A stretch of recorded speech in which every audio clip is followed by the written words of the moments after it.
E mihi ana ki te koto, kua te mai ki te totoko tēne kaupapa. Nā mihi nui ki a Professor Ilan Noy, te kaikorero o te rā, tēnā koe. Ko Henry Dieudonné de Maria, tōku ingoa. Nā mai, haere mai, ki te taiohanga. Welcome everyone.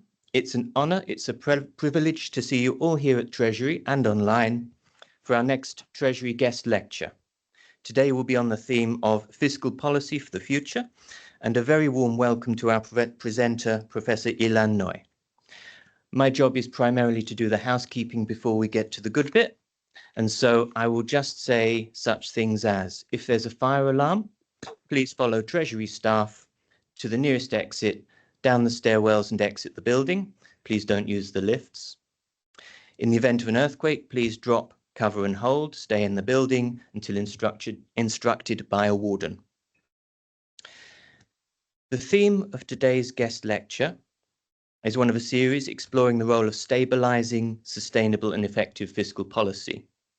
Our guest speakers continue to provide insights into how fiscal policy can be designed to support government to meet its current and future obligations whilst adapting to changing circumstances and delivering value for the New Zealand public. Today, we are delighted to have Professor Noy with us. Ilan chairs the Economics of Disasters and Climate Change program at Victoria University of Wellington. He's also Professor of Applied Economics at the Gran Sasso Science Institute in Italy. Ilan's research focuses on the economic aspects of natural hazards, disasters and climate change, and related topics in environmental, developmental and international economics. Today, Ilan's going to talk us through the costs and consequences of sudden onset disaster shocks in the New Zealand context. These include familiar shocks such as earthquakes and cyclones, but also future shocks that we're yet to experience or quantify. He will speak to how these costs and consequences are changing and will continue to change, as well as where we may not be paying enough attention. Ilan will provide his thoughts on some low-hanging policy fruit to adapt to some of these risks. Understanding New Zealand's changing risk environment is a critical part of understanding potential economic and fiscal impacts, as well as broader impacts on New Zealanders' living standards. This is an important input into advice around how to strengthen New Zealand's resilience to shocks and the role of government in responding where risks crystallize. As a brief plug, I also hope some of you will join us tomorrow when the Secretary to the Treasury, Ian Rennie, will launch the Treasury's long-term insights briefing. This explores if, when and how fiscal policy can be used to buffer the economy from shocks and cycles and how to do so in a sustainable way.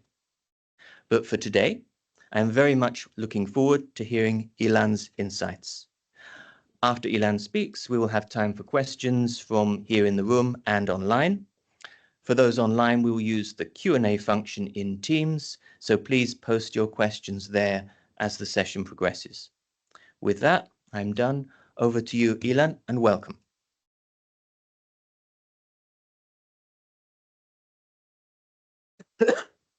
Kia ora. Can you hear me? Thanks, Henry, for the kind introduction, and thank you for coming today. This is, I think, my 5th time in this room giving a talk, so I'm grateful that I still have audience here, even though I've been here a few times. I'm also still challenged with the fact that I have 2 screens there, and I still stand in the middle, so you will have a little bit of a neck problem by the end of the talk, and I apologize for that, but that's been the case since the first time I came here. The first time I came here was fairly soon after the Christchurch earthquake, and I gave a talk about what we can learn from the Kobe, the recovery from the Kobe earthquake, about the Christchurch, the likely recovery from the Christchurch earthquake. At the time, my talk was given based on about research that was about 15 years of what happened after Kobe, for the 15 years after the event. We're now reaching the 15th year sort of anniversary of the Christchurch earthquake. And it would be nice to sort of look back and see, did I get this right or not? Hopefully not. Yeah, things go on, and we have now new events to worry about. So I have to apologize. I have a lingering cough. I had a flu a couple of weeks ago, and still lingers. So I might cough a little bit. I'm not infectious, and I don't have COVID. I tested against it, so it's all fine. Okay. When we talk about disasters, we typically, the standard framework we use, you might be familiar with this from the IPCC reports, but it actually predates the IPCC, the Intergovernmental Panel on Climate Change. It's the framework is that the disaster impact is always a function of an interaction of a hazard, a cyclone, a flood, an earthquake, with something that is exposed to it and is vulnerable to that hazard, right? So that's the standard framework we think about in disasters. And it's a useful framework, especially for policy perspectives, from a policy perspective, because policy can then either change the exposure or it can change the vulnerability, right? Policy has no impact on the hazard, but can have an impact on exposure and vulnerability. And therefore, we can always think about what can we do to minimize disaster impacts by changing exposure and vulnerability. We'll come back to that point later on. Now, typically, when we think about disasters, we have this interaction of hazard, exposure, and vulnerability, and then the disaster causes damages, right? Destruction of assets. People as well, hopefully not, but sometimes that happens as well. So people die, people get injured, their health is damaged, and there is destruction of assets. And those assets can be things like roads and bridges and electricity networks or housing or all kinds of other human-built infrastructure. Now, those damages then result in losses to economic activity, right? Economic activity that doesn't happen because of the damage to the assets, right? So the road gets washed away, so the factory at the end of the road can't operate because there is no access to the factory, or there is no electricity, or there is no water supply, and so forth. So those results in indirect losses, and those indirect losses could potentially, in the long term, lead to losses in well-being for people, right? The channels through which losses to well-being can materialize can be either because there is declines in incomes, but it could be through other types of channel. For example, we can think of long-term impact on mental health, which we'll talk about briefly later on as well, right? So that's the standard framework we think about. Now, when the Treasury did a report a couple of years ago on what is the kind of fiscal risk associated with climate change in the Aotearoa context, they started with this graph, which you probably are familiar with, many of you. That's the amounts of insured losses, insured damages experienced by extreme weather events in the past, whatever it is, 50 years. Okay. The reason I'm showing, first of all, let me just point out that if you look at the graph only goes up to 2021. 2022 was slightly bigger than 2021, and 2023 was 2 floors higher than this room, right? Because of the events in Cyclone Gabrielle and the Auckland anniversary flood. So that event was about 10 times as much as this. Each one of those events was about 10 times as those graphs from 2021. But the reason I want to show you this is not that. The reason I want to show you this is that this is exactly the one piece of information that is useless for assessing the fiscal exposure of Treasury to climate change, because this is the insured stuff, the privately insured stuff, right? That's the one thing that Treasury doesn't need to pay, and actually we as a society shouldn't be that concerned about because the insurers paid for it. So why did they use this data? Because that's the only data they have. That's the only data we have about the impact of extreme weather events in New Zealand. We only know what is the amount that the private insurers are paying for extreme weather events. We also know data on how much the public insurer is paying, but that's not that much, right? Because basically the public insurer is not covering most of the risk from extreme weather events. It's covering only a small portion of that risk. But this doesn't even include that public insurer. It only includes the private insurer, and we don't know anything else, right? We don't know how much the government is spending on extreme weather events in terms of fixing roads, in terms of fixing bridges, in terms of fixing schools, in terms of fixing health facilities, in terms of fixing environmental damages. All of these things we have no data on. Okay, so we are doing policy in the dark. A couple of weeks ago, I wrote a paper for The Conversation about this point, about the fact that we don't have measures of, we don't have data on the damages from extreme weather events in New Zealand, or disasters more broadly in New Zealand. So we don't have a disaster loss database in New Zealand. RNZ picked up the piece and published it. A few of you may have seen it. Somewhat ironically, they picked up the piece without all the data that I did include in my conversation piece, which I found incredibly strange, but that's what they did. So there is no data whatsoever in the RNZ piece because they cleaned all the data out from the piece before publishing it. But this is the data that there was one piece of data that I did show there, this table. I hope you can see it in the back. So basically what we try to do is we try to identify what information do we have in terms of damages for the Auckland anniversary floods and Cyclone Gabrielle. Obviously, because these are the biggest events we have, historical experience of. So these are interesting in and of themselves.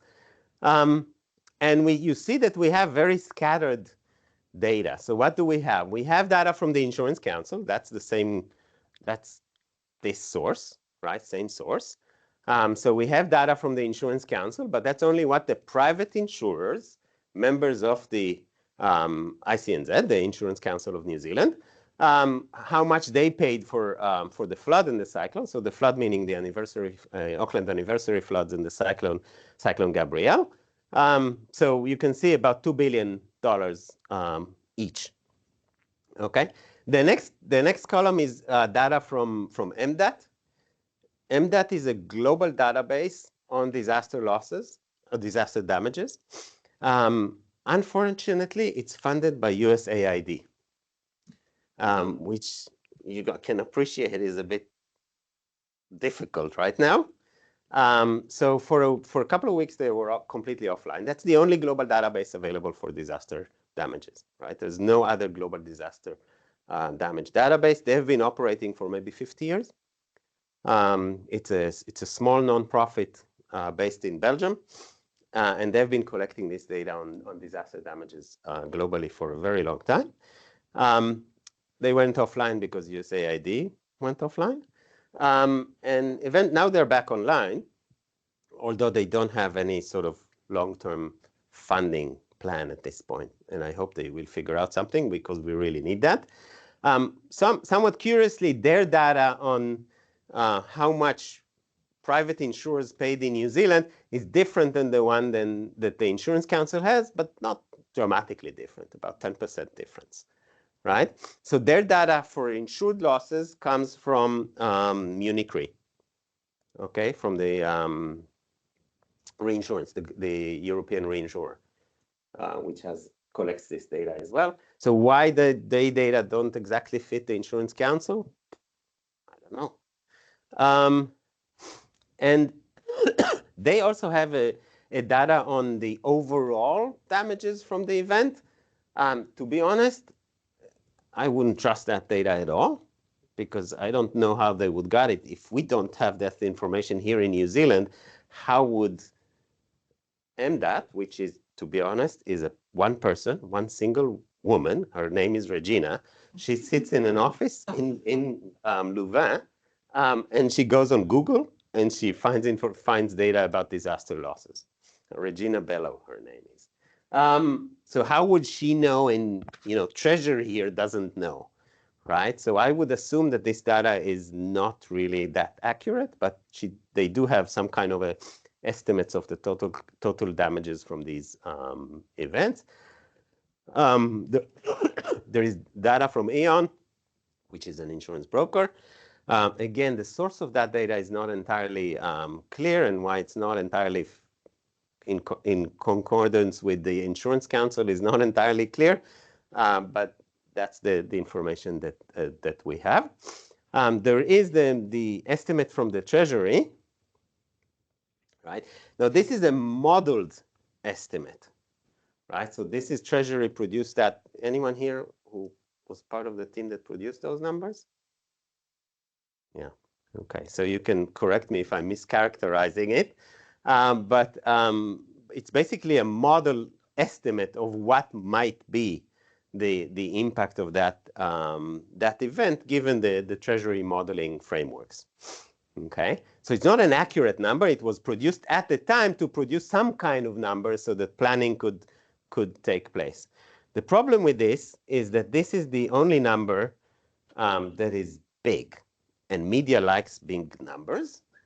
And if we don't have any better number, we will see this number for the next 20 years being cited as the cost of the Cyclone Gabrielle and the anniversary floods. In the same way that we have, and I'm sure you're all familiar with this, the cost of the Christchurch earthquake is $40 billion. Was $40 billion.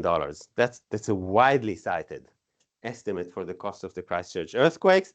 It came out from a similar exercise from the Treasury done in 2014, I think, something like that. No one has ever updated that number. That's still the number we all think is the cost of the Christchurch earthquake. My guess is that the cost of the Christchurch earthquake was maybe twice as much, but I don't really have any kind of a basis to say that because we don't know. Okay, so we don't know what the cost of the Christchurch earthquake was. Okay, everyone cites that 40 billion, but it's as dubious a source as this Treasury number that is going to be cited for decades on, because we're not collecting this data. I want to point out something else, and this is, I think, important.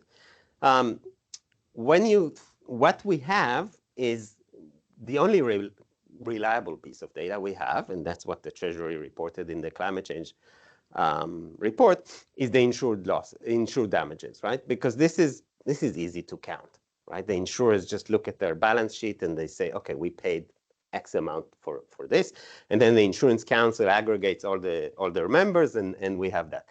That data is reliable. Okay, what we don't know is how much damages were uninsured.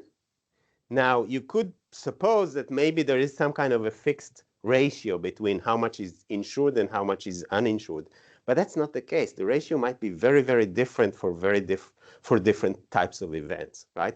Floods will be associated with a different ratio with an earthquake, for example, right?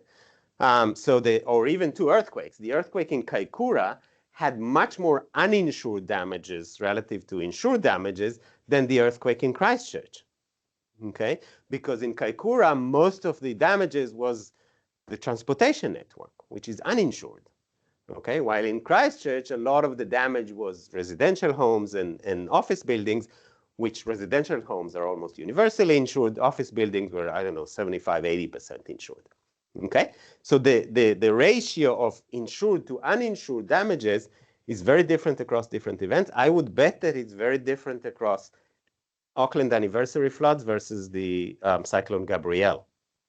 Okay, so I don't think we can conclude, because the numbers here for Cyclone Gabrielle and the anniversary flood for insured damages are kind of similar. I don't think we can conclude that the uninsured losses are the same.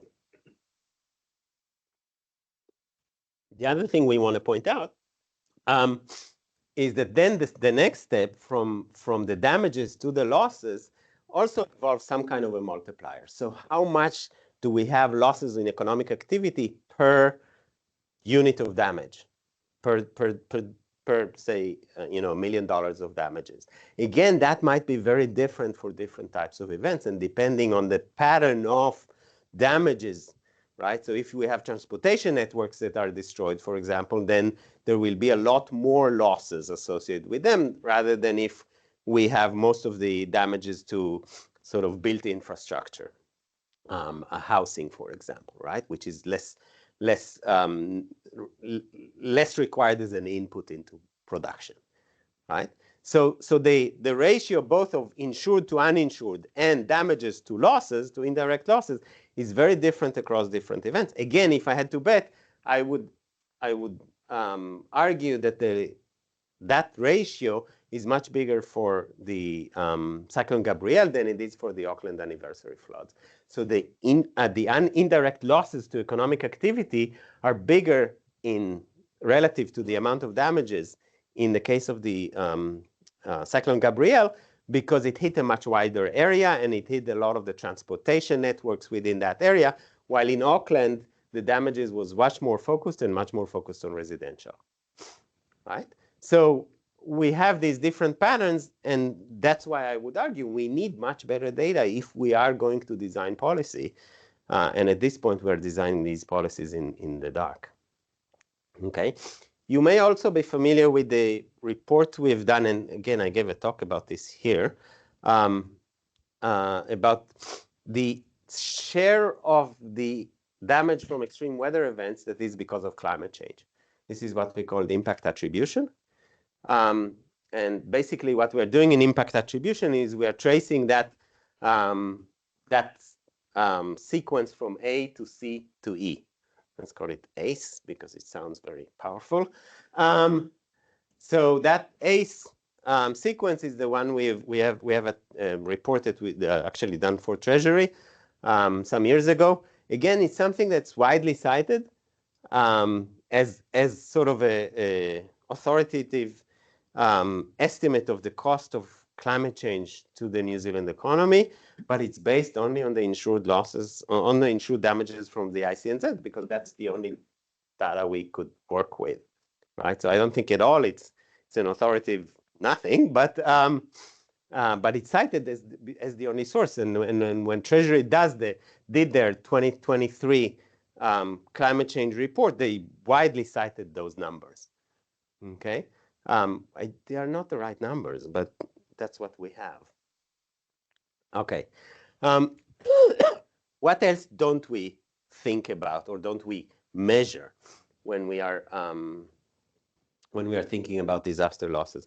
First of all, we want to distinguish between what happens to consumption or what people value in terms of their spending versus actual production losses. So a lot of times what you see after an event, and we saw that after Christchurch, there's a boom in economic activity in the region because there's a lot of influx of funding into the region, and there's a lot more economic activity at every level, from the household to the local government. But a lot of that is economic activity that aims at reconstruction of things that we already had, right? This is the classic broken window fallacy, which, to put it more as bluntly as I can, if I take this chair and I throw it into this window and I break the window, that will increase GDP, right? Because, Treasury, first of all, Treasury will have to call the police on me. So we'll use some police resources, and then they will have to pay for someone to fix the window and so on. But at the end of the process, there was a lot of economic activity that happened. No one is better off because of it, right? We will end up with exactly the same window we had before. I would have spent maybe a little bit of time in under police custody, but other than that, maybe that's a gain. But other than that, we didn't really gain anything, right? And we see that oftentimes. So in Christchurch, after the earthquake, we've seen a lot of economic activity in Christchurch, but almost all of it was driven by this reconstruction of stuff that we had before, and we just had to reconstruct, right? So we need to distinguish always between consumption. So this is the kind of things for an economist, that's the kind of thing that goes into the utility function, right? What we enjoy, and production. The other thing we need to think about is sort of long term, right? What happens in the long term? And this is why I think it's going to be interesting to go back and think about Christchurch. 15 years after the earthquake, what happened in the long term in the city, right? Do we have evidence of, a boom as a result of the earthquake, or do we have a bust? More likely, because that's usually the case. And what kind of other impacts that you can identify in the long term that these kind of events happen? Christchurch earthquake, Cyclone Gabrielle, Auckland anniversary floods, and sadly a lot of more events like that will happen in the future. The evidence seems to suggest, the general evidence globally is that these events typically lead to long-term losses in well-being that are difficult to identify, right? Because they're hidden in everything else that's happening. But if in some cases where you can identify them, you observe these long-term losses. And we need to incorporate those long-term losses into our assessment of how much are we doing to spend to prevent those things, right? Because only if we have a full accounting of the damage that these events cause, then we can know how much we need to spend in order to prevent them, okay? The other two things I want to briefly talk about is distributional consequences. A lot of times that's ignored in policy, but we should talk a little bit about that. And mental health, largely because we've done some work on these two issues. I keep talking about we. It's not the royal we. It means me and all my team of previous and current doctoral students, a few of whom are sitting in the room now. So I have a large group of people I've worked with over the years, and a lot of this work is because of them. All of it is because of them. And so it's not a royal we kind of, I have no royal aspirations at all. Okay. We'll start with actually Sally's work on insurance, because I think it's still relevant. That's the regrettable thing about this work. It's still relevant. So what Sally did, she looked at how people were paid after the Christchurch earthquakes from the public insurer. At the time it was called the EQC, now it's called the NHC. And basically what Sally showed is that there was a regressive pattern to the way that payments were allocated. So the higher income and higher wealth households received more money from the EQC than lower income, lower wealth households, right? Even though everyone paid exactly the same in terms of premiums to the EQC, right? Because everyone pays exactly the same to the EQC, right? So if you own a house, there's on your insurance there is an added, right, automatic sort of added tax, which is the EQC premium, and everybody pays exactly the same. Okay, so we see this pattern of the higher the income, the more they received in payments. Why is that? Sally tried to dig into it a bit. There's a little bit an issue with access, the ability to access insurance, in a sense that more educated individuals can navigate the system better, can hire better lawyers, and so forth. So that's part of the story. But the big story is actually a much simpler one. If you have a bigger house, the value of damages is going to be bigger. Okay, so if you have a big picture window, it costs much more than a small window, and if the window breaks, then if you have a high value house, you'll get paid more because your window is worth more, and your floor is worth more, and carpets are worth more, and everything is worth more, right? So you get paid more. Now, why am I still talking about that? Because this was 15 years ago. Because we still have exactly the same system today. Actually, it's a bit worse today. It's more aggressive today than it was then, because what we did change is we increased the cap, right? The cap used to be 100,000, and now it's 300,000. Okay, So that regressivity just exacerbated because of the increase in the cap, where still everyone is paying exactly the same in terms of premiums to the NHC, but the system is even more aggressive now than it used to be before, because of that increase in the cap. We can easily change that, and actually Sally in her paper had a proposal on how to change that, but we haven't done it. Okay, so we have a regressive system that deals with the aftermath of disasters. In this case, at least in the risks that are currently covered by the NHC, right? So if you're familiar with the system covers for earthquakes and volcanic eruptions and landslides and things like that. It doesn't cover for floods and storms, only the land damage to the land under the house, if there is land damage, is going to be covered by the EQC for those kinds of events. Okay, we'll talk more about the potential. There's some move to extend the cover of the EQC of the NHC to also weather events more fully, in which case that regressivity, I think, will become even more significant as a public concern. Okay, so that's just an example of the kind of distributional issues that we need to worry about when we worry about disasters. We have other research that we have done in elsewhere, and where we look at the pattern of damages. So not the pattern of compensation, but the pattern of damages in events. And in those cases, you also see these patterns of unequal distribution of damages. But that they are more disaster specific. Okay, so I think if we look at, say, the flood in Westport versus the flood in Auckland, we'll see different patterns of inequities in terms of the distribution of the damages. Okay. Okay, mental health.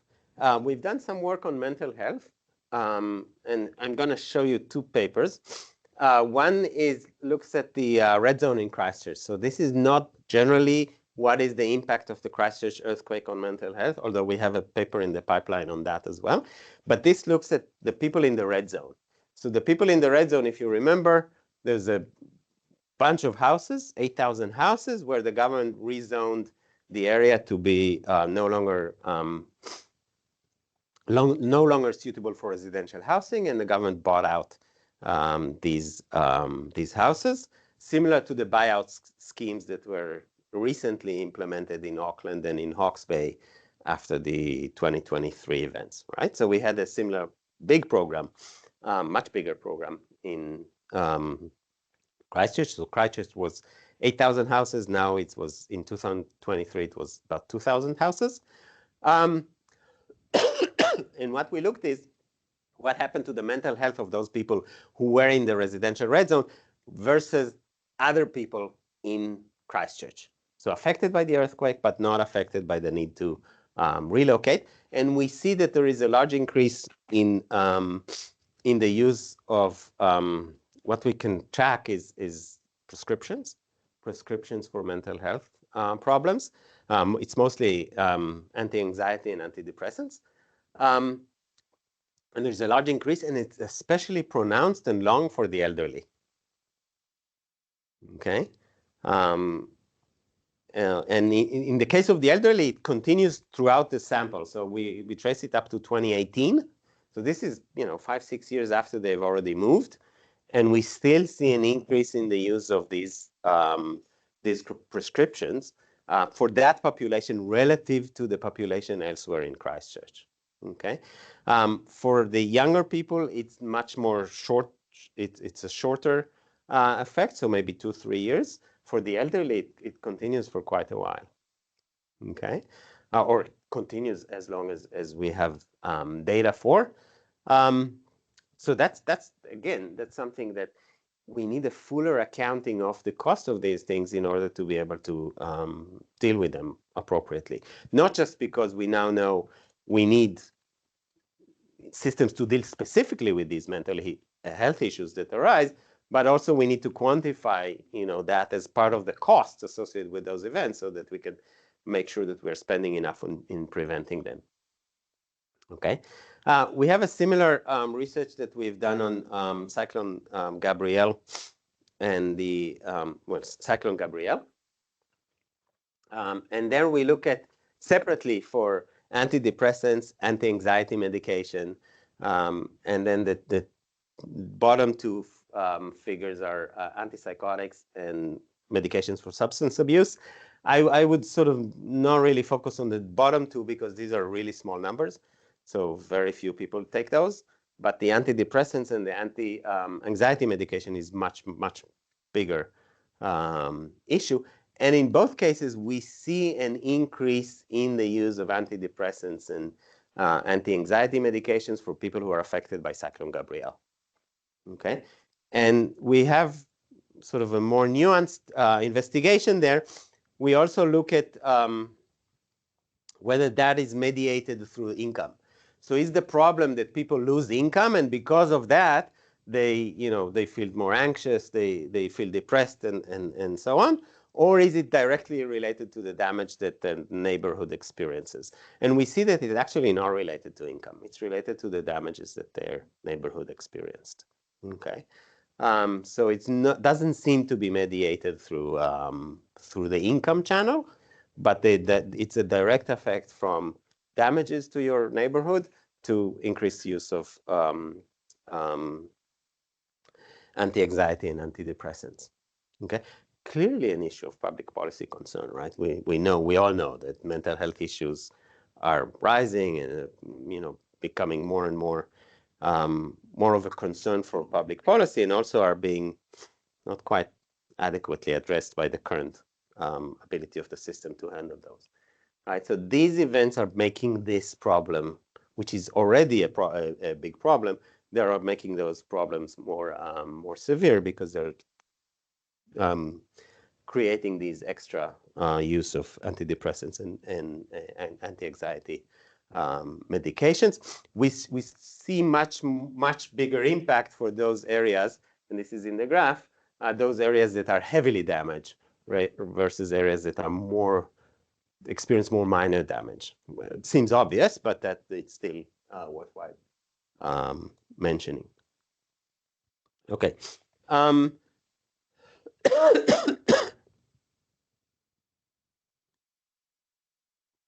That brings me to a different question. What hazards are we not thinking about? Because up to now we have already, this is typical for academics. We only look backward. We always fight the last fight. What are we not thinking about? Okay, this is based on a paper in 2022 where we singled out 4 things that we should be concerned about. We globally, so this is not necessarily focused on Aotearoa.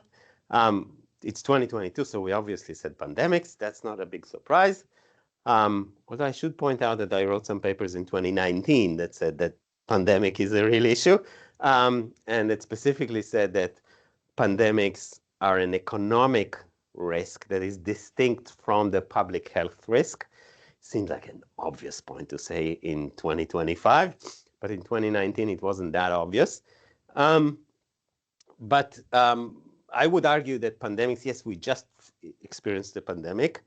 That does not mean that the pandemic cannot start tomorrow. So we shouldn't repeat the mistake that I think it's the mayor of Esk Valley made when he said that in some kind of a policy, a meeting in the council there, I think in 2021 or something like that, that we just had a 1 in 100-year flood. So we are now safe for 99 years before we have a new flood. We don't have to worry about flood protection. We just had a pandemic. We can have another one tomorrow. So we need to sort of still keep an eye on the ball on that. It's still a big risk, especially because I think we now think of COVID-19 as the worst case scenario in terms of pandemics, but it's not. Okay, COVID-19 with the same mortality pattern, but instead of the mortality hitting the elderly, the mortality hitting the very young would have caused a completely different economic dislocation, much larger economic dislocation, right? So not even a more deadly pandemic, but just a different demographic distribution of the mortality would have caused something completely different, I'm afraid. So we need still to think about that. And we are now, I think, getting bogged down by a discussion about what we did or didn't do well in the pandemic, in the COVID-19 one, and we're less worried about making sure we are prepared for the next event as an economic event, not necessarily as there's a different issue about public health preparedness, but I'm not a public health professional, so I'm not going to talk about that. The other three things that I want to briefly mention is solar storms. I know that the government has started to think about solar storms, and I think that's useful because this is a risk that is actually probably pretty easy to take preventive measures for, especially because if we are hit by a solar storm, it's likely that the rest of the world is not. So we are, our risk here is diversified, so we can pretty easily protect ourselves, I think, by having resources elsewhere that we can then deploy if there is a solar storm here. Solar storms are those events that will basically fry our electricity systems, right? So clearly, without electricity, we're in a bit of a trouble, but we can deal with that, I think, fairly easily because of our location. Volcanic eruptions are an obvious one as well, and AI. I'm not an expert on AI. We're just living through the first trade war produced by ChatGPT, because I'm not sure if you're aware, but the calculation that the Trump administration did for the tariffs is based on ChatGPT. Actually, a wrong interpretation of it. Not sure if you're following it, but the formula they used came out of ChatGPT. Doesn't make any sense, but they both use the formula that doesn't make any sense, but the ChatGPT does think makes sense. And they use the wrong coefficient there. So they used the coefficient they took from a paper actually by a friend of mine, Alberto Cavallo, and they used the coefficient of 0.25, and they should have used a 0.95, which would have meant that all the tariffs would have been a quarter of what they actually have been imposed. So it's an AI-generated trade war. It's probably the biggest damage that AI has caused to the global economy since it was invented. But this is, of course, more of a silly example of the risks of AI, because the risks of AI are much more significant than that. And to be honest, I don't know what to do about them. So don't ask me about AI. But it seems to me to be actually the biggest risk we should be concerned about. More than climate change, more than earthquakes, more than everything else. And we need to think very carefully what we do about it, both at the local level here in New Zealand, but also globally. And of course, we are part of a global community. Okay, how am I with time? How am I with time? Okay, so as usual, I talk too much. I'm an academic, I apologize. That's a professional risk. I'm going to briefly talk about climate adaptation as a way of sort of easy things we can do. And I'm going to talk about that in a framework that I will call the trilemma. What is this trilemma? The trilemma is basically we have three goals that we want government adaptation policy to achieve. We want it to be fiscally affordable. We want it to incentivize risk reduction. And we want it to increase equity and well-being and reduce hardship. I think we can agree that these three goals are potentially something we should be striving for. The trilemma is we can always get only two out of those three. We can't get all these three goals in a single policy, right? And I'm going to give you a few examples of how we can think of this, use this framework of the trilemma to think about concrete policy choices that we are facing. Okay, the first one I want to talk about is actually insurance. So we're going to talk about 3 retreats: insurance retreat, managed retreat, and credit retreat. But before we talk about insurance, we need to point out that typically we lump the financial markets as banking and insurance, as if they have similar interests. And actually, they have opposing interests because the insurers have a very, very, very short horizon. They only care about the next 12 months because that's all their insurance contracts are underwritten for 12 months.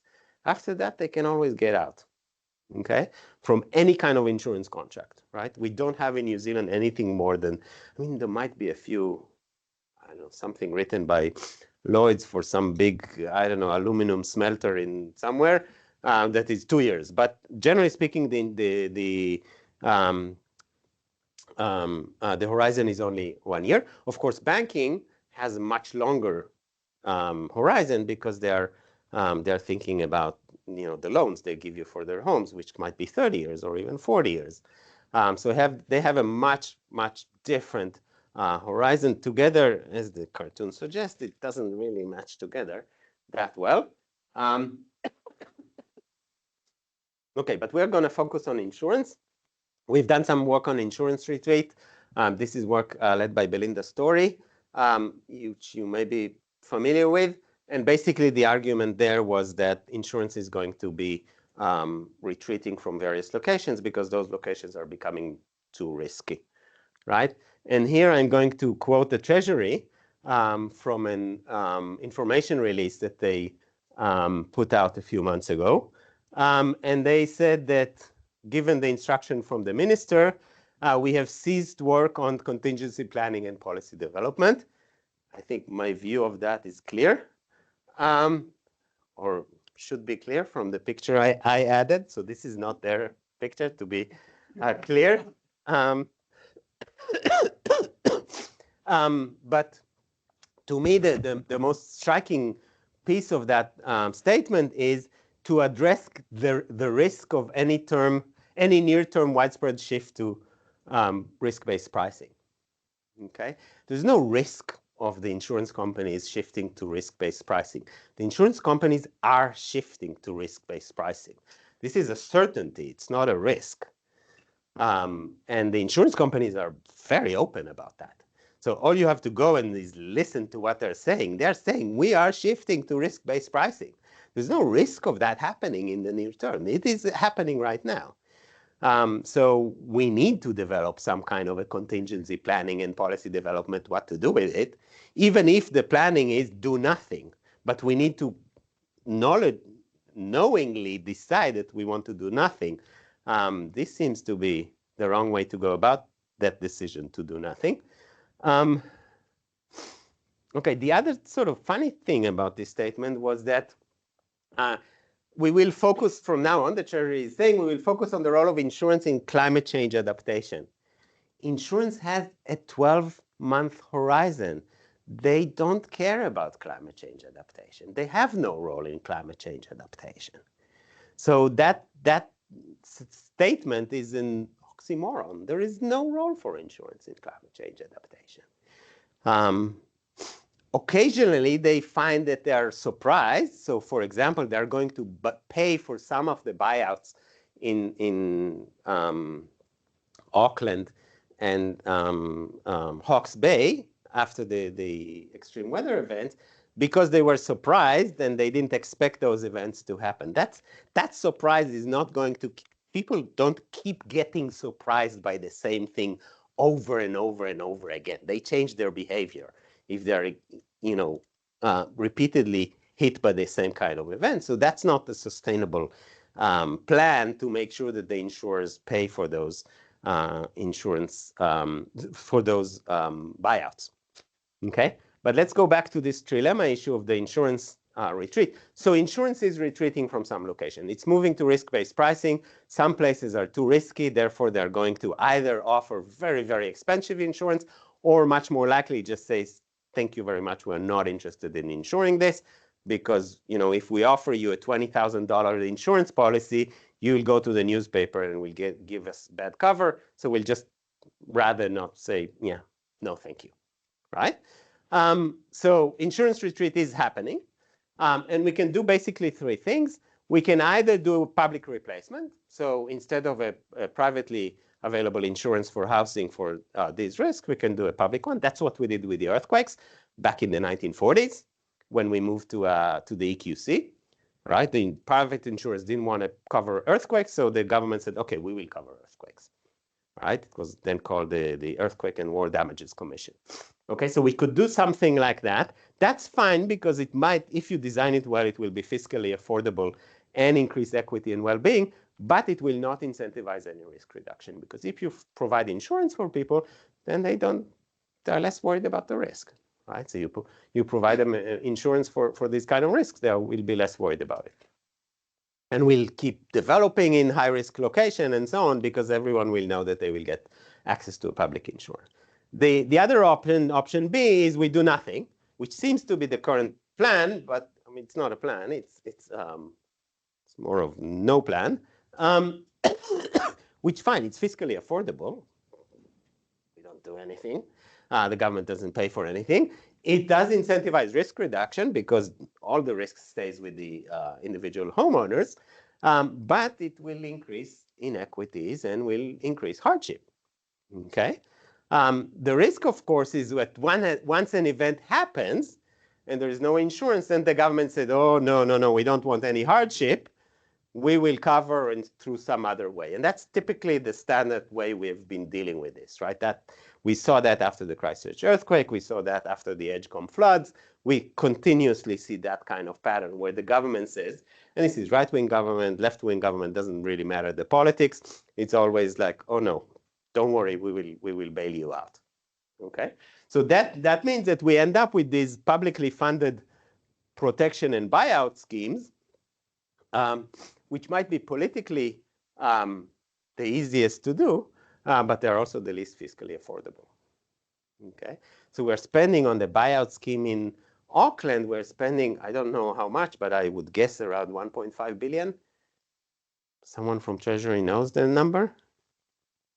Anyone knows the number? How much we're spending for the buyout scheme in Auckland and Hawke's Bay? I would guess 1.5 billion. That would be a ballpark figure. Okay. We could have designed a much better program. There's no reason for us, for example, to do full buyouts for people who own 10 houses.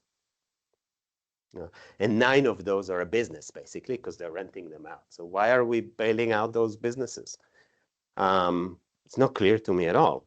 Why are we potentially providing full buyouts for very, very, very expensive housing? Okay, a lot of the housing that we are covering in this case in the buyouts is very expensive housing, but we're fully covering it, right? So we have no cap on the amount of buyouts. All of these things are, one needs to question, but that's what we're doing right now. So we sort of chucked out the fiscally affordable goal, and we focused on the other two. Okay. You can similarly, and this is related, of course, related to the insurance retreat. You can think of what we call managed retreat, or what the term we prefer here is planned relocation. Sounds a bit more benign. And we can equally think of the planned relocation sort of trilemma. Again, we want that those, and we were starting to develop a law for planned relocations in the previous government, but that kind of got derailed even by the previous government. So it's not the current government that derailed it. It's already the previous government derailed it after Gabrielle. But we're starting to think about how do we design a law for planned relocations. Again, we want it to be fiscally affordable. We want it to incentivize risk, and we want it to reduce hardship, right? And we can think about how to do that. Again, I'm not going to talk about the options because I think we're running out of time. Okay. So, but there are a lot of questions around. I already referred to. Should we Should we bail out multiple owners of multiple properties? Should we put a cap on the amount of bailout available from the public purse?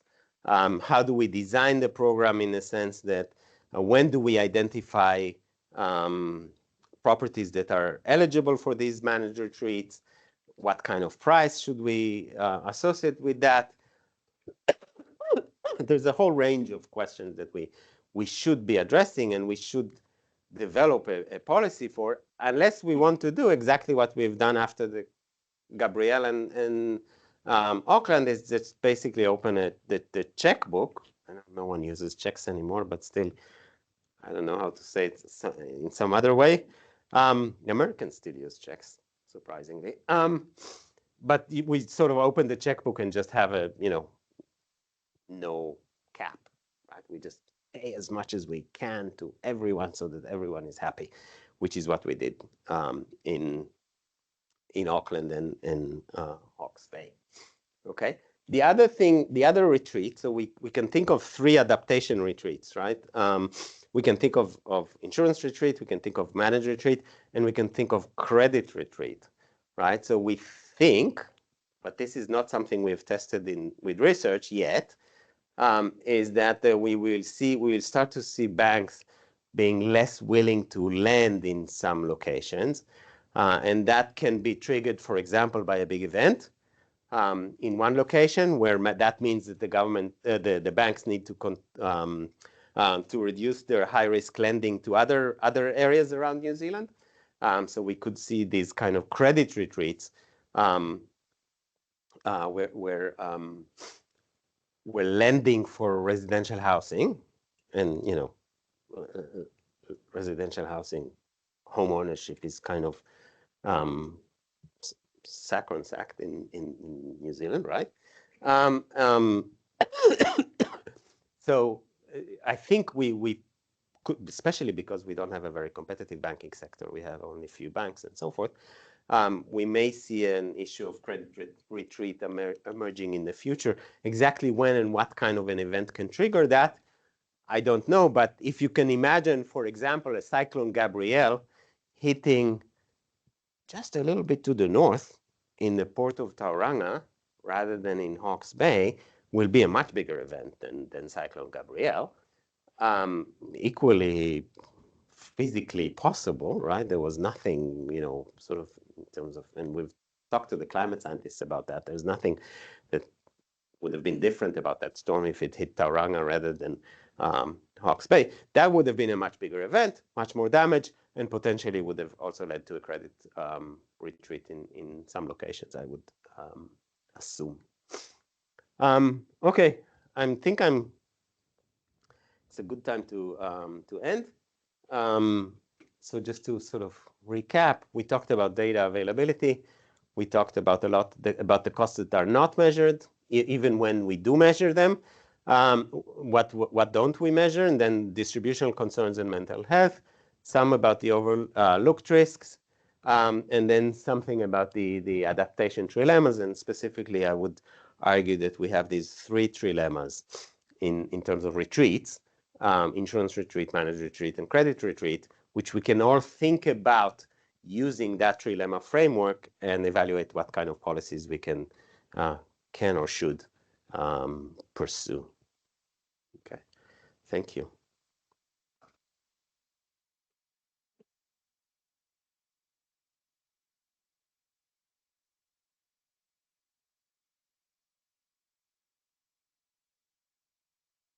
Thank you. If this works. This works. Ilan, thank you for a fascinating talk. I'm particularly struck by, as a policymaker, the challenge here that we can't easily design policy to give everyone everything that they want at any given point in time. My background in British politics means that, in the British civil service, means that cakeism and the sense that a policy has to offer everyone everything to meet a minimum bar is fairly heavily imbued in me. But clearly, there is a very real challenge here. And in the context of effective fiscal policy, sustainable fiscal policy, I was really struck by the challenge of these 3 retreats. Whilst I key up the first of the questions that we have online, I wonder if you could speak just a little bit more about how we as fiscal policymakers might approach particularly this the challenge of credit retreat, which feels like something that people are starting to think about, but further down the line and in more limited terms than the move to risk-based pricing and then the potential for insurance retreat on the back of that. So obviously the three retreats are connected to each other, and they're connected to a whole other set of policies. So most obviously resource management, for example. So what we are doing right now is we're continuing to develop in high-risk locations that will be subject to future insurance retreat. Will have to be also subject, will probably be subject to credit retreat and then eventually managed retreat. All at this point, because we're not planning adequately for it, will be at the costliest way we could do it. So I think the easiest sort of the lowest hanging fruit in this sense is actually just get some laws in order and provide clarity. It doesn't necessarily mean that you need a specific setup. It's just clarity and transparency, and that enables long-term planning is incredibly important. And we seem to always be reacting after the fact rather than putting these programs in place. The programs need to create the right incentives. So not any program is better than no program. I'm not trying to say that. But I think clarity for everyone who is involved, homeowners, banks, insurers, policymakers, and so forth, will provide much help in reducing the fiscal in reducing the fiscal costs. Of course, we have a problem. We have a 3-year election cycle, which is not conducive to these long-term policy decisions that require typically, agreement across the major political parties. Ilan, thank you for that. We have about 20 minutes for questions. I think we'll start online and perhaps we can alternate between questions online and if people have questions in the room. And the first question we have online is from Alison, who asks, have you quantified the size of the macroeconomic impact of hazard events on the New Zealand economy as a whole and on the affected regional economies? Have you considered which types of firms tend to be winners or losers as a result? Feel free to take a part of that question if you like. So we've done a lot of work on the Christchurch earthquake as the biggest event for which we have data now going on quite a few years. The impact of the Christchurch earthquake on the macroeconomy as measured in traditional metrics like GDP, it was not very large. Okay, it was very minor. It was also a very highly insured event. Okay, so in some sense, New Zealand gained. New Zealand Inc. gained from the Christchurch earthquake because we had a lot of foreign money coming in and paying for new infrastructure in Canterbury. So from that perspective, I don't think we need to be concerned about the macro, as long as we have insurance systems that are functioning and are covering the risk. As long as we have a lot of reinsurance offshore, we are very unusual in the sense that a lot of our risk was sitting offshore when the Christchurch earthquake happened. That's not the case in other countries, including in other high income countries. So we benefited from that. But I want to distinguish between that sort of macroeconomic impact and the impact on the on Christchurch itself and Canterbury. So there we have seen problems emerging because a lot of the economic activity that happened in the 10 years after the earthquake was driven by reconstruction spending. So you see a huge increase in the reconstruction sector, in the construction sector in Christchurch, but declines in other sectors. And in the long term, once this construction boom peters out, then it's not clear that Christchurch is going to be emerging from that process as well as it could have been. Let me say that. So I think there are macroeconomic concerns at a regional level, but these are long-term and hidden rather than easily observable. And in that sense, we need to be much more conscious of the details of each type of events and what it is, how it is changing incentives and industrial structures and sectors and so on. Because in some cases we see these long-term losses that are very difficult to reverse once they happen. This sense that the ongoing impacts of shocks can echo in ways that are unexpected and hard to measure. Questions in the room?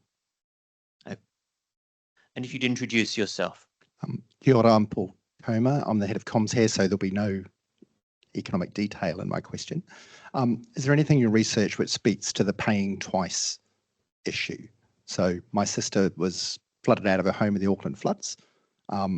Insurance paid for the house to be repaired and for 12 months living somewhere else. Now the council is about to buy her out of that property. And as much as I love her, I'm wondering why it is that I'm paying through increased insurance to support those individuals, but also through increased taxes, if you like, to go through the buyout. So I don't know about that overlap and the paying twice. Just drives home my point, which is we need a framework that deals with these things when the event happens, and we don't end up with these clearly, silly situations in which insurance pays, and then the council actually says, "Oh, actually, we want to buy out that." So we had that, in a sense, we had that to the more extreme version of that in Matata, which led to a 10-year long or more than 10-year legal fight between the owners who fixed their houses with insurance, but then we're told, actually, we need to demolish your new house because we don't want you to be there. This is clearly silly. I could use more blunt language than silly if you want. And we shouldn't be doing these things. And the only way we can not do these things if we have a clear manage retreat law or planned relocation law that clearly lays out responsibilities and is transparent, and sets up mechanisms both for who decides, when they decide, and who pays, and what's the breakout of payments. And we don't end these through these ad hoc processes, because every time this happens, every time there's a big event, there's a discussion of buyouts, and every time we reinvent the wheel on how to do the buyouts, and we come up every time even in this case, we have a different process in Hawke's Bay and in Auckland. It doesn't make any sense, and you end up with these things. So what they did in the Christchurch earthquake, if I may add here, is they didn't fix the houses. So mostly the insurance were not allowed to touch the houses. So that at least was prevented. But then the people were given a choice whether they can go with the amount of money that the insurer pays them or the amount of money that the government pays them. And in principle, the government was supposed to, if the people chose the government was supposed to get money from the insurers because they were liable for damages that were incurred. I did a bunch of OIA requests, and it seems to me that the government didn't ask for this money or didn't ask for all of this money. It seems to me that it's probably asked for maybe 10% of what was owed. That's rough calculation because I don't have the data that will require me to actually, be more definite here. So we need a system in which it's very clear who is responsible and how are the costs allocated. And if insurance is involved because there was an event and there was damage and the house was insured, then insurance should be part of the payment system. It's not difficult. It's not rocket science to design a system like that. It just needs a little bit of political, I don't like the word political will, because it assumes that, I heard a political scientist once say that the term political will is as stupid as the politicians saying the economy doesn't have the will to grow. It's not. There is interest groups and there is, various powers that be that have no interest in designing a better program. But I think we can overcome that and have a better program. I hope I answer your question. Ilan, thank you. And we have a question online from Ian. Could you offer a few thoughts on the wider economic impacts of insurance and credit retreat?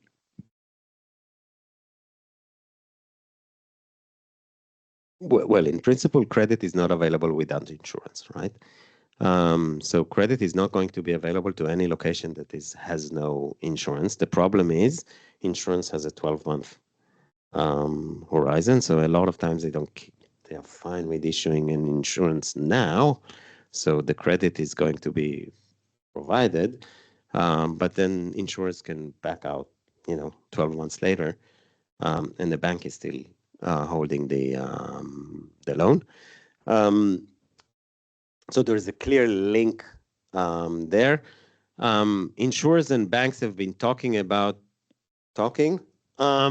for 10 years now, or as long as I've been in New Zealand, about coordinating that issue, because right now the banks don't know if you have insurance or not. So don't know if you've managed to renew your insurance or why you haven't renewed it, or was it available to you and you didn't renew, or was it not available, and so on. All of this information is not available. The banks have been talking to the insurers for 10 years now to share that data. That, as far as I know, it's not happening yet. So there's a clear connection between the two, but I think there is a bigger sort of. It's not just the connection is not on the individual property level only. I think the banks, once they realize that this insurance retreat is happening and where it might happen in the future, they will become increasingly more reluctant to lend in those locations. And that's a process that the banks are not really followed through yet, because we don't see that insurance retreat that much yet. I want to point out that every homeowner who gets declined to renew, the insurers decline to renew their insurance, has no incentive whatsoever to tell that to anyone, right? So we also have an information problem. Is we don't know if there are places where there is no insurance or no insurance available, because no one has the incentive to say that. The insurers don't want to say it. The owners don't want to say it.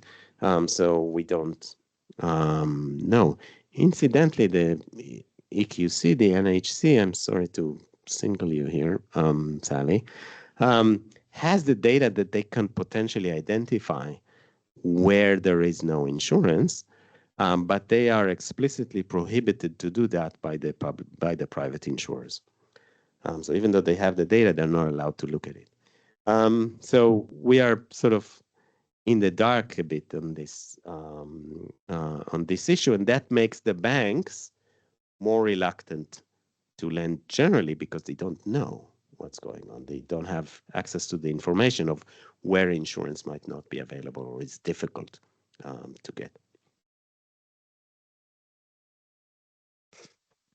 Yeah, and thank you. I think we've time for one more question. Do we have a question in the room? I can see a hand in the far corner and I can't see whose hand it is.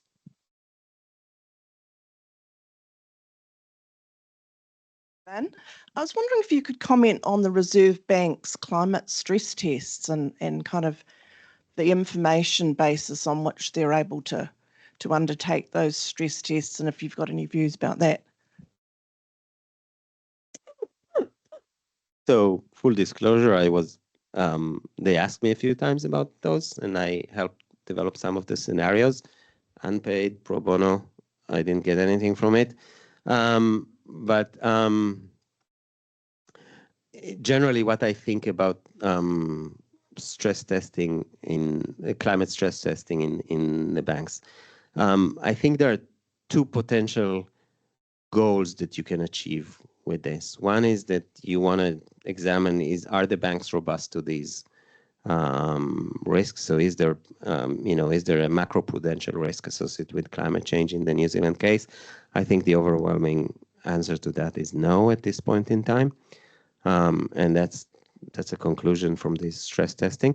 But I think there is a different goal for this, and that is to insert what we call mainstream climate change considerations into the operations of every institution, including the banks, and through the banks to their customers. And we want people to be thinking about those risks, not because it's a macroprudential issue, but because better planning is better, to be quite blunt. So in that sense, I think the climate change stress testing is a very useful tool, because it forces the banks to think about this risk, which then make them force their clients to think about the risk as well. So you can sort of start to get mainstreaming of climate change considerations into the system. And in that sense, I think those climate change stress tests are very useful.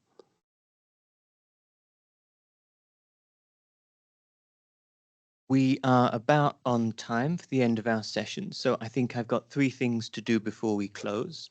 The first is to thank you, Ilan, for a very interesting presentation and leading an interesting discussion.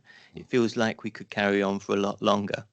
I think the second thing I have to do is to give another plug for Treasury's launch tomorrow of the Long-Term Insights Briefing, and also to note the next seminar in this series will be on the 30th of April, where we will be hearing from Professor Ian Ball and Doug Detter on the role of the public sector balance sheet in sustainable public finance. And there'll be more details of that on our website shortly if they're not there already. Finally, if I can invite us to close the session with karakia. Piki te kaha, piki te ora, piki te wairua, huie, taikie. Thank you, everyone.